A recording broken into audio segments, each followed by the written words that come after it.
میا خان کاکا وایي خپله مې زده کړې نه کړي او ورځ مزدوري کوم، خو د لورانو زده کړه راته ډیره مهمه ښکاري ځکه زموږ په سیمه کې ښځینه ډاکټره نشته.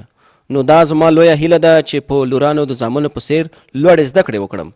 ښاغلی میا خان اوس مهال د افغانستان لپاره د سویډن کمیټې په مرسته جوړ شوی نورانیه لومړنی ښوونځی ته خپلې لورګانې هره ورځ راولي چې دا په یو اطرافي سیمه کې د زده کړو سره د خلکو د مینې لوی ثبوت دی. د ده یوه لور چې روزي نومیږي وایي زه ډیره خوشحاله یم چې زده کړې کوم. سږ کال په 6 ټولګي کې یم. زما پلار او یا ورور هره ورځ موږ په موټر سایکل کتاب ته راولي او بیا چې کله رخصت شو بیرته مو کور ته بیایي. د دې سپین ږیري کاکا 3 لورانې اوس د نورانیه د نجونو په ښوونځي کې زده کړې کوي.